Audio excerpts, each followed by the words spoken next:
Hello students, welcome back to Sachin math classes. जैसा कि हमारा एमएससी का मैथ हमने स्टार्ट किया है अभी एडवांस एब्स्ट्रैक्ट अलजेब्रा, जो लोगों की बहुत ज़्यादा डिमांड थी। तो पहले इसके हम इंपॉर्टेंट टॉपिक्स 15 से 20 वीडियो जो मोस्ट इंपॉर्टेंट है, जो आपके अभी एग्जाम में आने वाली थी, उसके हिसाब से कर रहे हैं। बाद में इसका पूरा सिलेबस भी हम धीरे धीरे कवर करेंगे। ठीक है, आपको नोट्स का पीडीएफ चाहिए तो नीचे एक टेलीग्राम चैनल दिया हुआ है और एक व्हाट्सएप ग्रुप दिया हुआ है, दोनों पे आपका नोट्स अवेलेबल है। ठीक है, जाके आप ले सकते हो। और एमएससी के मैंने अभी तक अप्रोक्सीमेट 12 से 15 मैथ कंप्लीट करा दिया है यूट्यूब पे, आप जाके वो भी देख सकते हो। सभी का लिंक नीचे डिस्क्रिप्शन में दिया। तो आज की थ्योरम हमारी क्या है बेटा? Jordan holder theorem. बहुत ही इंपॉर्टेंट थ्योरम है, नेमिंग थ्योरम है, 16 मार्क्स की इंपॉर्टेंट थ्योरम है। थोड़ा लॉन्ग रहेगी वीडियो और बहुत ही इंपॉर्टेंट थ्योरम है। या तो ये इस नाम से आ जाएगी बेटा, या दूसरा इसका क्या नाम है, हमारे पास इसकी स्टेटमेंट दी हुई है, any two composition series of a finite group G are equivalent. हमारे पास क्या है बेटा? किसी फाइनाइट ग्रुप है कोई जी, उसकी हमें दो कंपोजिशन सीरीज लेनी है और उनको क्या दिखाना है? इक्विवेलेंट दिखाना है। ये इसकी स्टेटमेंट है। या दूसरी स्टेटमेंट एक और आई है अभी latest, let G be the finite group. G हमारा कोई फाइनाइट ग्रुप है, देन उसकी अगर हम दो कंपोजिशन सीरीज ले तो वो इक्विवेलेंट रहेगी। बस थोड़ा इस फाइनाइट ग्रुप जी वाले को आगे लिख दिया, एक एग्जाम में अभी ऐसे दे दिया स्टेटमेंट को, डरना नहीं है, सेम है। आपको याद रखना है, कोई हमारे पास फाइनाइट ग्रुप जी रहे, उसकी हम दो कंपोजिशन सीरीज ले तो दोनों को क्या दिखाना? इक्विवेलेंट दिखाना। तो हमारी वो कौन सी थ्योरम है? जॉर्डन होल्डर थ्योरम है। ये हमारी सिंपल सी बात है। अब बेटा इसके ऊपर चलते हैं। इस थ्योरम को ना हम प्रिंसिपल ऑफ मैथमेटिकल इंडक्शन है ना, उससे करेंगे। सबसे पहले हमारा क्या है? ऑर्डर ऑफ ग्रुप मान लेते हैं, हमारा 1 है, 1 से लेके चलेंगे। अभी हमारे पास कंपोजिशन सीरीज तो 2 है, ऑर्डर ऑफ ग्रुप है 1, तो उसमें जब एक ही होगा तो इसको तो हो ही नहीं सकता, क्योंकि हमारा ऑर्डर ऑफ ग्रुप, हम जब दो कंपोजिशन सीरीज है तो मिनिमम ऑर्डर ऑफ ग्रुप क्या होगा? 2 होगा। तो यहाँ पे 1 है, तो 1 को हमें ऑर्डर ऑफ ग्रुप हमने n माना बेटा, तो सबसे पहले n को हमने क्या किया? 1 प्रूव लिया। तो 1 है तो 1 के लिए नथिंग टू प्रूव, हमें कुछ प्रूव करने की जरूरत नहीं है, क्योंकि 1 का हमारा कोई लेना देना नहीं है। अब बात आ जाती है 2, हम n की जगह अगर 2 रखें बेटा, तो 2 के लिए हमारी कंपोजिशन सीरीज एग्जिस्ट करेगी, जो कि किस प्रकार से होगी? g is equal to G not contain in g1 is equal to E empty set. ये क्या है? इम्पटी सेट बेटा। ठीक है, अब यहाँ पे पता है इस कंपोजिशन सीरीज का आप सभी को पता है, G1 हमारा नॉर्मल सब ग्रुप होगा, G नोट का कंटिन्यूस पढ़ाते हुए आ रहा हूँ आपको, और हमारा G नोट अपॉन G1 जो इसका कोशेंट ग्रुप है, ये क्या होगा? इसका भी ऑर्डर क्या होगा? प्राइम होगा। इसका भी ऑर्डर क्या होगा? प्राइम होगा। और प्राइम है तो ये ग्रुप किस प्रकार क्या हो जाएगा? सिंपल हो जाएगा। सभी को पता है, ये जर्नल सी बातें बेटा, ये मैं कंटिन्यूस आपको आज करीबन 18-19वां लेक्चर ले रहा हूँ, आपको कंटिन्यूस पढ़ाते आ रहा हूँ। इस प्रकार की सीरीज है। तो G1 हमारा नॉर्मल सब ग्रुप होगा जी नोट का, और जी नोट अपॉन G1 क्या होगा?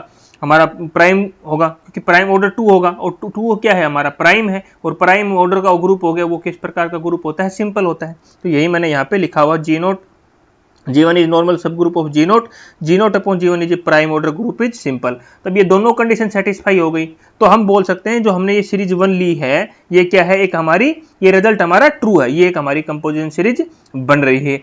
तो यहाँ पे ये रिजल्ट 2 के लिए प्रूव हो गया। अब बात है बेटा ग्रेटर देन 2 के लिए। अब बात करेंगे ग्रेटर देन 2 के लिए बेटा। ग्रेटर देन 2 के लिए बात करेंगे तो हम क्या लेंगे? ऑर्डर ऑफ ग्रुप क्या लेंगे? ग्रेटर देन 2 लेंगे। अब यहां से इंडक्शन हाइपोथेसिस से एक चीज हम मान के चलेंगे कि ये बात सही है। हम अज्यूम कर लेते हैं, let us assume that the result hold, मतलब रिजल्ट होल्ड करेगा किसके लिए? All finite group having order less than order of group. ये किसके लिए सही रहेगा? जो ऑर्डर ऑफ ग्रुप है बेटा, इससे लेस जितने भी ग्रुप रहेंगे finite, all finite group having order, तो इस ग्रुप से जिनका ऑर्डर छोटा रहेगा उनके लिए ये रिजल्ट होल्ड करेगा। ये हम लेके चल रहे हैं। ठीक है, अब हमारे पास दो कंपोजिशन सीरीज लेंगे, सिंपल से दो कंपोजिशन सीरीज लेट कर लेते हैं। एक तो ये रहेगी G is equal to G not contain in G1 contain in G2 dash G के इज इक्वल टू इम्पटी। दूसरा हमने एक और ले लिया, जी इज इक्वल टू एक एच का ले लिया, H not H1 dash dash dash H L is equal to E तक। ये इसको इक्वेशन 2 माना, इक्वेशन 3 माना। अब इसको भी आप लोग देखोगे तो सेम रहेगा, G1 हमारा नॉर्मल सब ग्रुप रहेगा जी नोट का, और हमारा G2 नॉर्मल सब ग्रुप रहेगा GI का। इस प्रकार चलता रहेगा। सेम नीचे H1 हमारा नॉर्मल सब ग्रुप रहेगा H नोट का, और सेम हमारा जी नोट अपॉन G1 और G2 अपॉन G1, ये सारे हमारे सिंपल होंगे। सेम इसमें H नोट अपॉन H1, ये सारे सिंपल रहेंगे, जैसे हमने यहाँ पे अभी इस कंपोजिशन सीरीज में यहाँ पे किया। जब ये तो सेम हमारी दोनों क्या हो जाएगी? कंपोजिशन सीरीज होगी। जब दोनों कंडीशन का हमारी हो रही है तो ये दोनों क्या हो जाएगी? 2 और 3 हमारी क्या हो जाएगी? कंपोजिशन सीरीज हो जाएगी। अब बात आती है हमें इनको इक्विवेलेंट प्रूव करना है बेटा। तब इन दोनों सीरीज को हमें इक्विवेलेंट प्रूव करना है। ये कंपोजिशन सीरीज तो हो गई, क्यों हुई मैंने रीजन बता दिया, क्योंकि हमने पीछे कर दिया तो दोबारा यहाँ करने की कोई जरूरत नहीं है। अब हमें क्या दिखाना है, इन दोनों सीरीज को इक्विवेलेंट दिखाना है। इन दोनों सीरीज को इक्विवेलेंट दिखाने के लिए हमारा क्या, दो केस बनेंगे बेटा यहाँ से। पहला केस क्या रहेगा, H1 is equal to G1, दूसरा केस रहेगा H1 is not equal to G1। ठीक है, अगर पहला और दूसरा केस, पहला केस हम लेके चलते हैं कि H1 अगर G1 के इक्वल है तो इन दोनों सीरीज के अंदर, बेटा इसको थोड़ा रफ कर रहा हूं, इसका दोबारा आएंगे इसके ऊपर हम, इसलिए ठीक है। ये यहां तक बिल्कुल आपको समझ में आ जाना चाहिए, बिल्कुल सिंपल सिंपल चीजें मैंने यहाँ पे आपको समझाई है। ठीक है बेटा, अब पहली कंडीशन ले लेते हैं कि ये हमारा दोनों इक्वल है। अब आपको सभी को पता है H1 हमारा नॉर्मल सब, सॉरी H1 क्या है, हमारा सब ग्रुप है किसका, G का। H1 ये जो H1 है ये किसका सब ग्रुप है बेटा, ग्रुप G का, ये बिल्कुल सिंपल सी बात है। और अगर H1 सब ग्रुप है G का तो बिल्कुल सही, बिल्कुल राइट बात है कि ऑर्डर ऑफ H1 हमारा less than order of G रहेगा। अरे ग्रुप के ऑर्डर से तो छोटा ही रहेगा, ये तो सभी को पता है, जर्नल सी बात है। तो ठीक है, अगर ऑर्डर ऑफ H1 हमारा ऑर्डर ऑफ G से छोटा है तो इसके पास क्या रहेगी, इस H1 के पास क्या रहेगी बेटा, दो कंपोजिशन सीरीज रहेगी।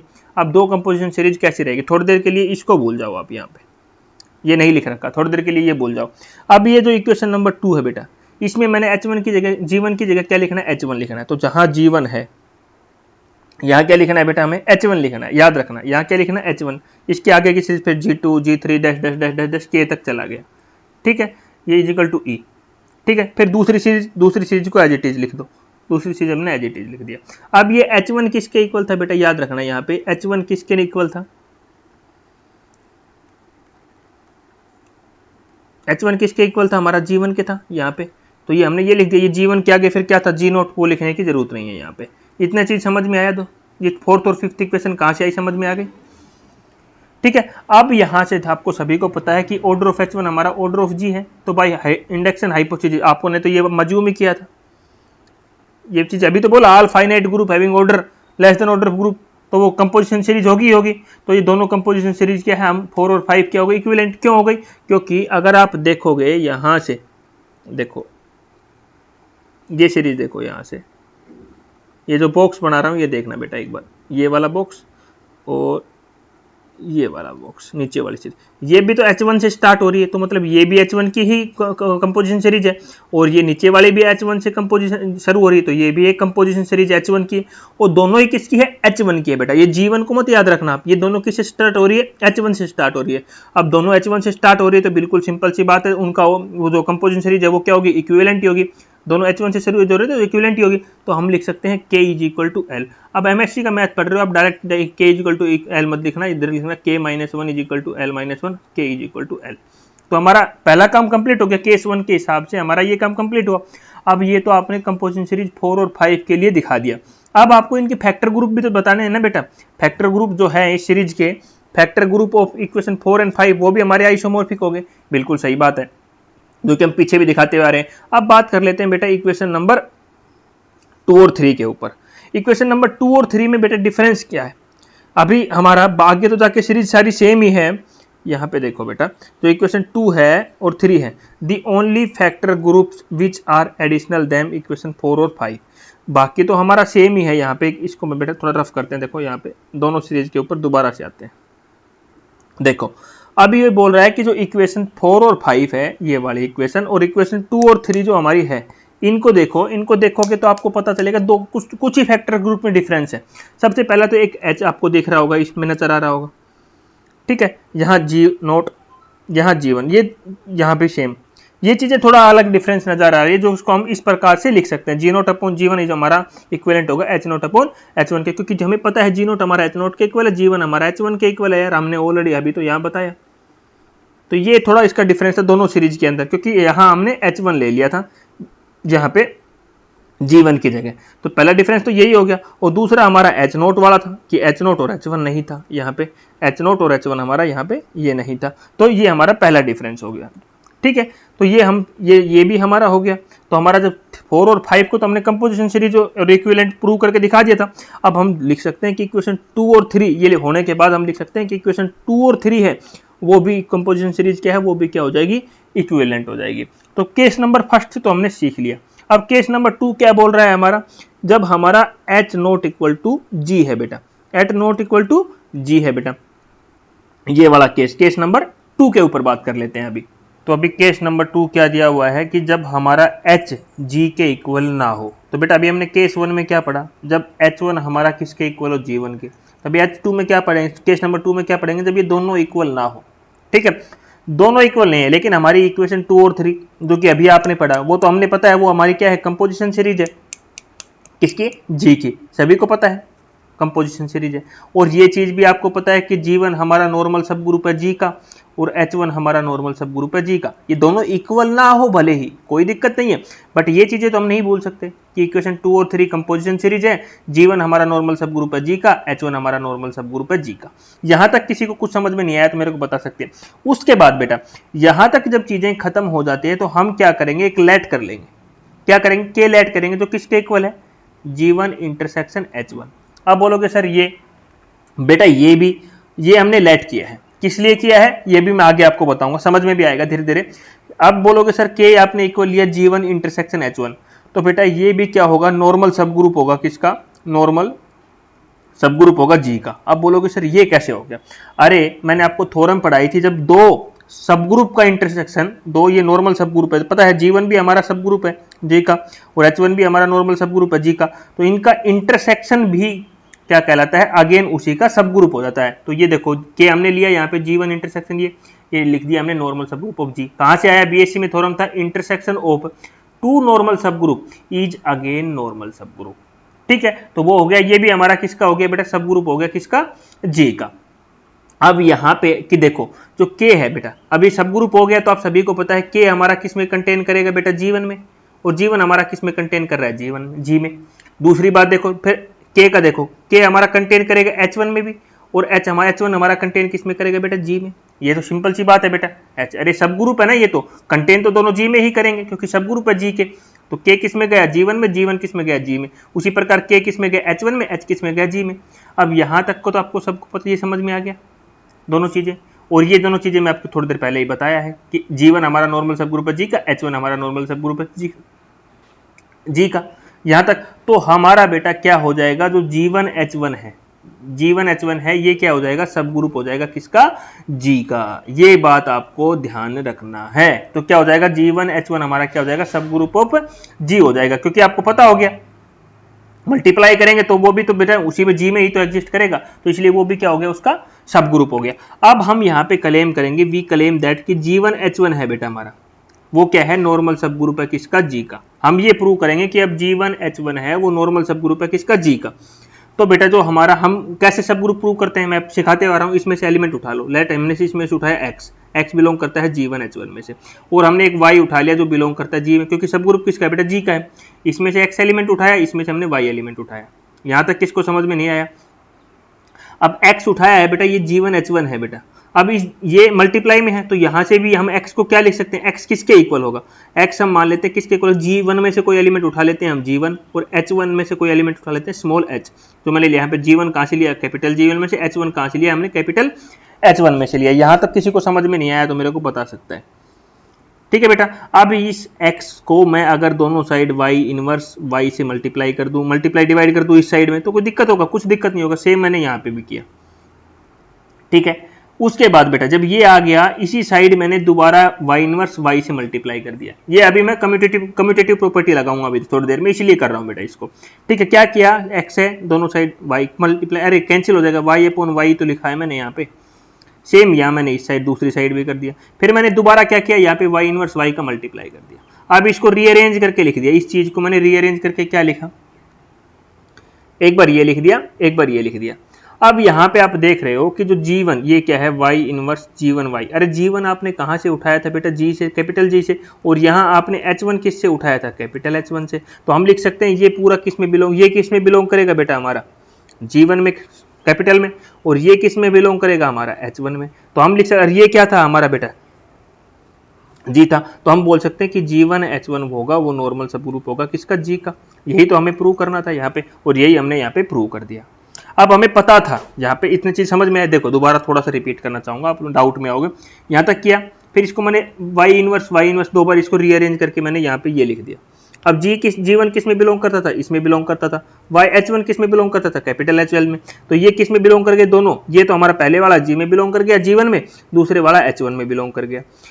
तो ये हमारा क्या था बेटा G, तो ये हमारा G1 H1 क्या हो गया बेटा, हमारा G का नॉर्मल सब ग्रुप हो गया। यही हमें क्लेम करना था, मैंने यहाँ पे बताया आपको कि यही तो हमें क्लेम करना है, नॉर्मल सब ग्रुप। तो नॉर्मल सब ग्रुप हमारा आ गया। अब हमारा गिवन था बेटा कि G1 है वो H1 के तो इक्वल नहीं है। अगर मैं इस G1 को यहाँ पे देखो, कलर चेंज कर लेते हैं, सेम कलर हो रहा है थोड़ा, ठीक है। अगर G1 is equal to not H1 है, अगर मैं इस G1 को अगर H1 से मल्टीप्लाई करूं तो ये भी G1 के इक्वल नहीं होगा। अगर मैं इस G1 को H1 से मल्टीप्लाई करूं तो ये H1 के भी इक्वल नहीं होगा। ये बात तो आप सभी को पता है, बताओ। बट आपको ये जरूर पता है कि G1 हमारा प्रॉपर सब ग्रुप है किसका, G1 H1 का, क्योंकि अभी हमने सीख लिया हमारा G1 क्या है, हमारा प्रॉपर सब ग्रुप है किसका, G1 H1 का। ये चीजें पता है। अगर प्रॉपर सब ग्रुप है तो आपको सब ये भी लिख सकते हैं G1 H1, और ये है तो आपको पता है H1 भी हमारा प्रॉपर सब ग्रुप है, क्योंकि अभी हम पढ़ के आए हैं G1 भी है और H1 भी हमारे प्रॉपर सब ग्रुप है। तो G1 हो गया, दूसरा H1 भी हमारा क्या हो गया, प्रॉपर सब ग्रुप हो गया G1 H1 का। अब इन दोनों की हेल्प से क्या लिख सकते हैं हम लोग कि G किसके इक्वल होगा, G1 H1 के होगा। इसकी इक्वेशन की हेल्प से और इस इक्वेशन की हेल्प से लिख सकते हैं G1 किसके इक्वल होगा, G किसके इक्वल होगा, G1 H1। देखो मैंने यहीं लिखा, इसको रफ करते हैं। अभी दोबारा से मैं इसको समझाता हूं, अपने जो यहाँ पे समझाया हुआ आपको एग्जाम में जिस प्रकार से लिखना है। G1 प्रॉपर कर रहा था तो हमने ये लिख दिया, H1 प्रॉपर कर रहा था तो ये लिख रहा है। इन दोनों की मदद से हमने ये इक्वेशन नंबर 6 जनरेट कर लिया, जो कि G किसके इक्वल है, हमारा G1 H1 के इक्वल है। बताओ। उसके बाद हमें पता है कि हमारा G1 इंटरसेक्शन H1 है, ये एक फाइनाइट ग्रुप है। तो इसके लिए बेटा, since every finite group has a composition series, her finite group के लिए कंपोजिशन सीरीज एग्जिस्ट करता है। तो इसके के लिए हमारी एक कंपोजिशन सीरीज हमने ये लेट कर लिया कि ये एक हमारी कंपोजिशन सीरीज आएगी। अब यहां तक किसको समझ में नहीं आया तो मेरे को बता सकता है। इसके लिए कंपोजिशन सीरीज आ गई। अब हमें इक्वेशन 2 और जो इक्वेशन 3 जो कंपोजिशन सीरीज थी उनको हमें इक्विवेलेंट प्रूव करना था। तो उसी में अब यहां तक की चीजें तो ठीक है बेटा, इस के को हमने उसी में इंसर्ट कर दिया, क्योंकि G is equal to G1 G1 के आगे मैंने के वाली सीरीज को इंसर्ट कर दिया। फिर हमारी H वाली सीरीज थी, उसमें भी मैंने इसको आगे ये इंसर्ट कर दिया। अभी हमें क्या करना है, इस 8 और इक्वेशन 9 को कंपोजिशन क्लेम करना है। We claim that equation 8 and 9 are composition for group G। क्या मैंने इक्वेशन 2 और 3 का यूज करके इस के को इसके अंदर इंसर्ट कर दिया, जो कि मैंने इस प्रकार से यहाँ पे किया हुआ है। अब आपको देख रहे होंगे जो इस ये इक्वेशन है, यहां से लेके इसके आगे तक तो दोनों साइड सेम है। यहां से आगे की इक्वेशन हमारी अलग है, इसके आगे की इक्वेशन सेम है। तो हमें इसको अभी क्या प्रूव करना है, कंपोजिशन प्रूव करना है। कंपोजिशन प्रूव के लिए हमें क्या करना पड़ेगा, हमें हमारे लिए सफिशिएंट है, सारी चीजें प्रूव करने की जरूरत नहीं, नॉर्मल सब ग्रुप है ये। हम क्या दिखा दे, G1/K और H1/K क्या है, सिंपल है। ओनली ये दिखा देंगे तो हमारा कंप्लीट काम हो जाएगा। अब ये कंप्लीट तो आपने पढ़ी है second fundamental theorem of, second fundamental theorem पढ़ी है। सेकंड फंडामेंटल थ्योरम हमारी यही है, G1 H1 upon H1 is equivalent to G1 upon G1 intersection H1, ये हमारी है। अब ये G1 H1 किसके इक्वल था, थोड़ी देर पहले ही पढ़ा आपने।